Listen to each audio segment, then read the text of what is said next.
Here's some video with the iPhone 15. This is just on the base lens. Overall, it looks pretty good. What do you guys think?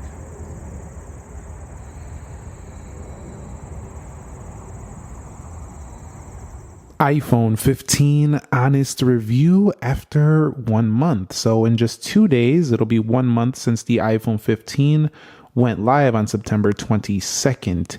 Now, I want to share with you my honest review of this particular base model phone here in this video. We'll begin by talking about the price point. So Apple has launched this phone at around $799 or $829 if you're buying it unlocked. So it's basically the same exact price as the iPhone 14. Now, right off the bat, I want to say that I really think this is a better value than that phone, mostly because the back feels more smooth and nice. It's not as smudgy.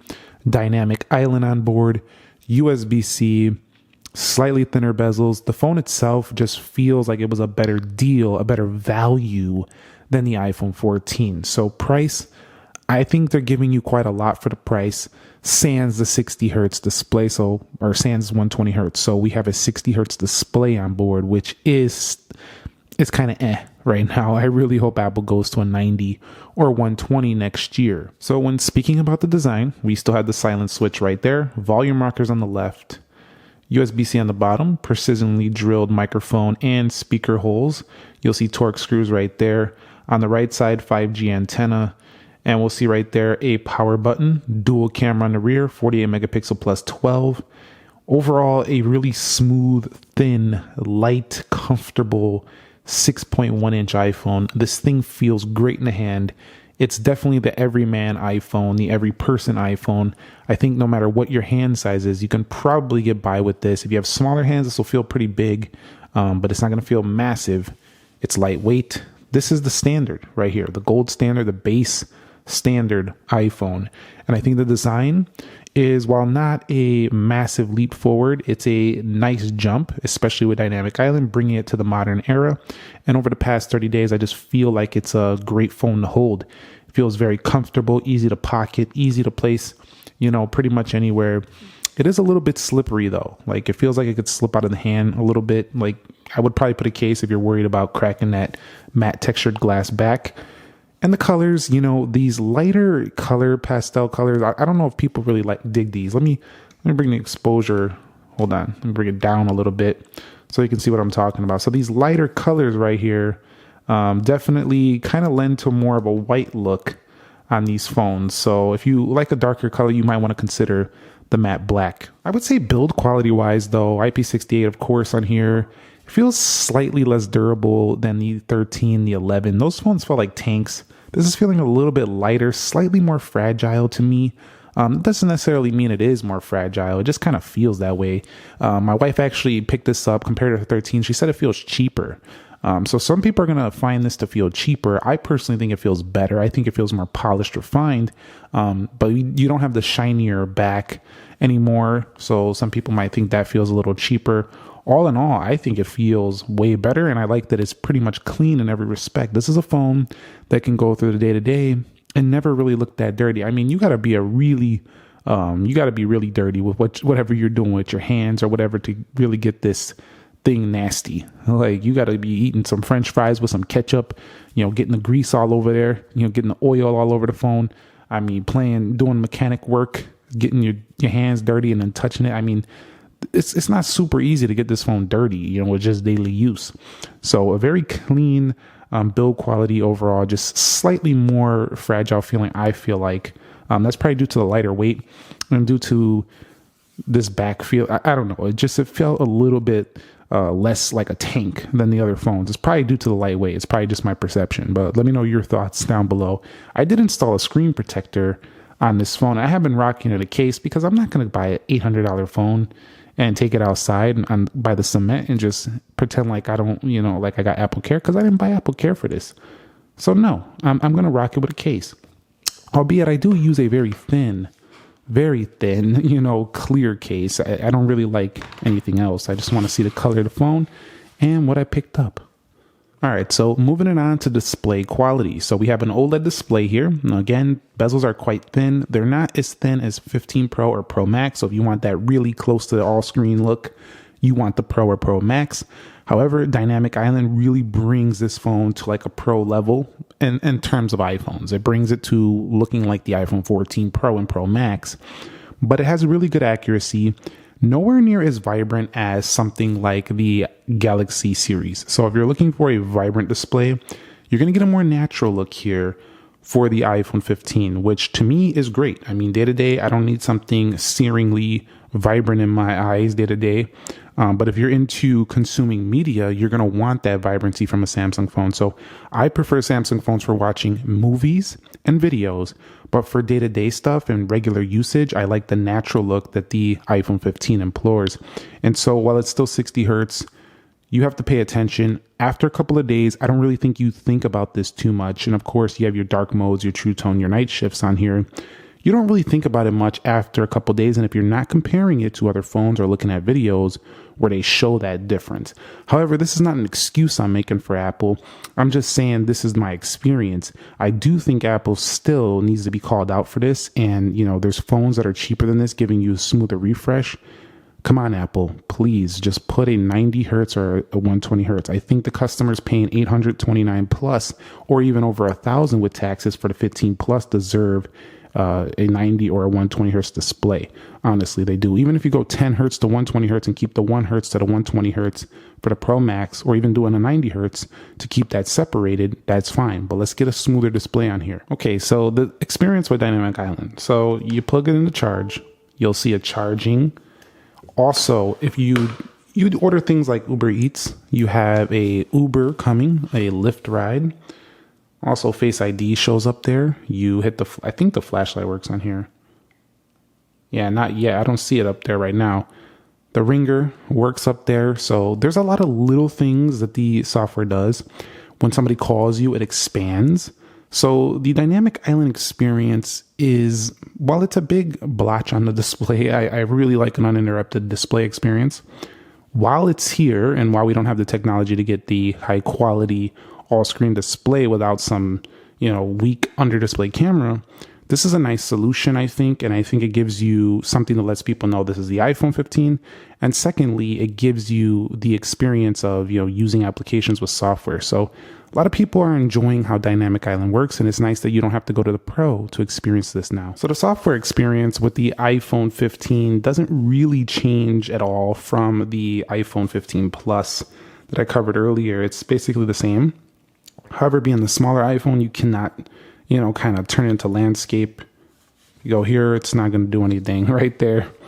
And if you go into the messages, it's not going to do anything. It's mostly a portrait-based phone here. Hit the formats, you'll see there's this new software feature. Well, it's basically hardware, but they put in the software. You have the ability to use a 24 megapixel shot. And then there's not much else. I mean, it's pretty similar to iPhone 14, but I do like this 2x zoom. That's a big deal in software. We'll talk about that in the camera department. You have your app library here. You have your control center over here. Tons of accessibility features, as you'll find in every iPhone. Still in iOS, you'll see we do have a lot of applications down here. Nothing, they should just put that in the section that says apps. I don't know why I don't do that already. And then if you go here to accessibility, I think iOS has some of the best accessibility features in the game today. Really cool. Hold this button right here for Siri. You can also say, hey Siri, and that will pop up. Well, it didn't do it right now, but sorry if I triggered yours. And then you'll see over here, you can add widgets. Just go like that. I mean, grid of icons. You can customize it with some customizable, you know, launcher things like customization. You could just type in customization, and there'll be like different ways you can kind of customize it. It's going to take some time, but there's some theme packs and stuff like that. So there is some customization you could do on this phone. Overall, the updates come in regularly. You're going to get about 5 or 6 years of updates. Just a very simple, great day-to-day experience.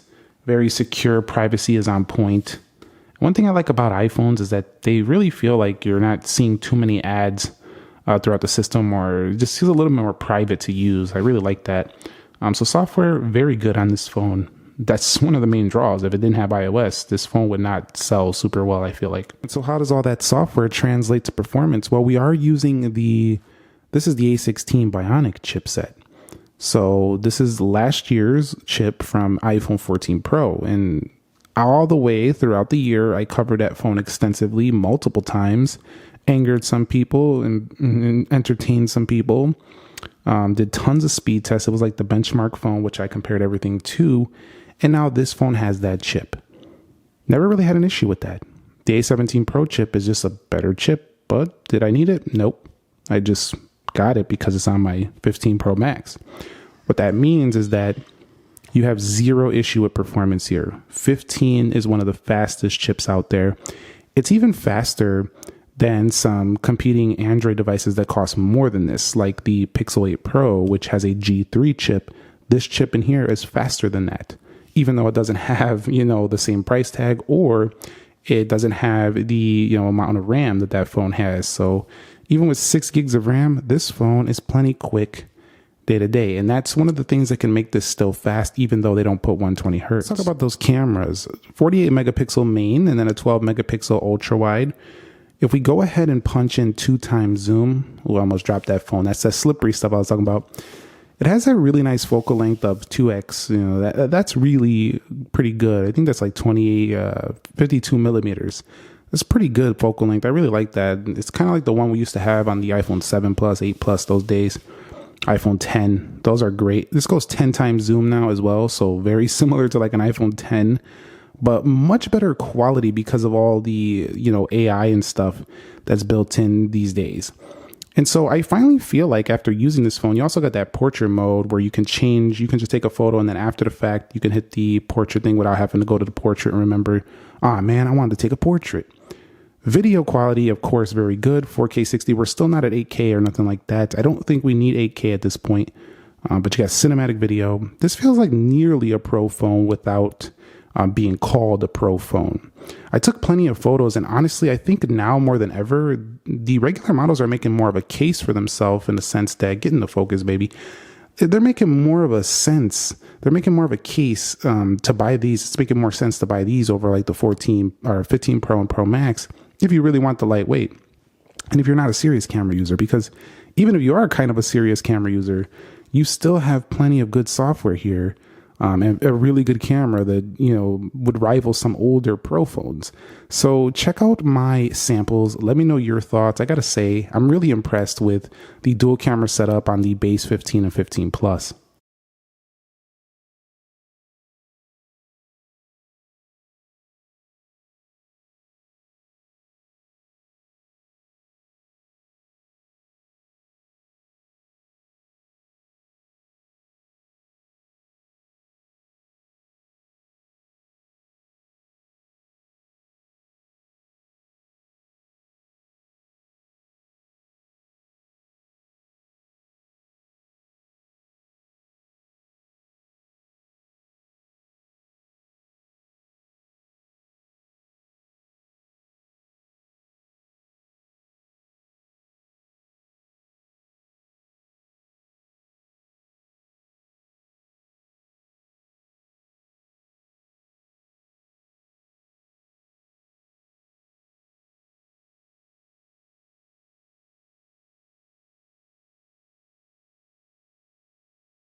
The battery life has been pretty darn good as well. I mean, this is a full day phone, provided that you're not, heavy using the camera, video shooting, or provided you're not playing top level gaming titles all day.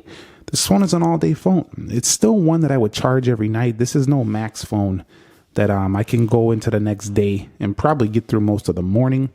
This one, I'm down to about 20-ish%, 30-ish% at nighttime, so I'm feeling a little concerned. I want to charge this every night. Other than that, about 7 or so hours of screen time is pretty substantial for this phone, sometimes in the 6-hour range, but some people are going to get even more depending. I'm blasting the brightness. I'm using camera, so don't expect me to get 9 hours with this phone. Battery life has been solid. USB-C charging on here is a 2.0 variety, so it's not the fastest, and it doesn't transfer the fastest, but it's still USB-C, and it's a very convenient thing if you have a lot of other USB-C tech products in your life. If you don't, it's going to be a little bit of a headache at first, but you'll get used to it, and then you'll probably kind of just adapt, and everything will be USB-C anyway in the future. So this really future-proofs this phone as well. 1 month later, the audio performance has been pretty darn good on this phone, sounding plenty loud, it's plenty crispy. But it doesn't sound quite like a Pro or Pro Max phone. The audio speakers are just not that good as the Pro models. So keep that in mind. If you really care about listening to music from your phone, you probably want a Pro phone. If you like to connect to Bluetooth, this has got very fast standards. In addition, the call quality, reception strength has been better than ever. I remember reviewing the iPhone 11 a few years ago and just having terrible bar strength when I go out and about. I've even had dropped calls back when they were using the Intel modems. These days, pretty darn good in this respect as well. Couple other advantages. You have the emergency SOS features on board, satellite. Features like the resale advantage. The iPhone 15 will net you way more money back when you go to head and trade this versus like something like a Galaxy S23, unless you trade a Samsung, or maybe even a like Pixel, 8, a regular model. These phones drop in value much faster than iPhone 15. So this phone right here really does have quite a few advantages, even if it has that weaker 60 hertz panel. And I forgot to mention that this actually has the same pixels per inch and brightness as the Pro. Again, making a case for itself with the higher brightness display. Now, I'm not going to say this thing is perfect. What are the cons? No split screen. You could split screen on every Samsung phone this size. Still no split screen. That makes it weaker than the competition there. You can also get a better zoom on a lot of phones than this at a cheaper price or the same price. You can also get way more features on competing phones, better screens, like in terms of 120 hertz, maybe more vibrant, bigger, much bigger for the price. But everything else I said, this is still a great option for you. Conclusion, you got the ecosystem advantage of Apple if you're into that. It's probably the best base model upgrade since like the 11 model, since the 11 to the 12. Remember when they changed from the iPhone 11 to the 12 and it was like a bigger feeling change? I think we have that again this year. It's a very felt changes. It brings enough changes that I think even some people that were considering Pros and Pro Maxes would consider the base devices, the 15 and 15 Plus. But if you really crave a smoother refresh, either wait till next year or go with a Pro. And that's it for me. There's nothing else to say about it. It's a good iPhone. Is it groundbreaking? No. But does it improve upon everything that we wanted to see Apple improve upon? Pretty much, except for we don't have a ProMotion display. Thumbs up if you enjoyed it. Subscribe if you haven't already. Let me know if you're picking up the iPhone 15, if you already have one, or you plan on getting one, or if you still have more questions. Comment those down below. Nick here, helping you to master your technology. I'll catch you all in the very next episode. Thank you very much for watching, and peace.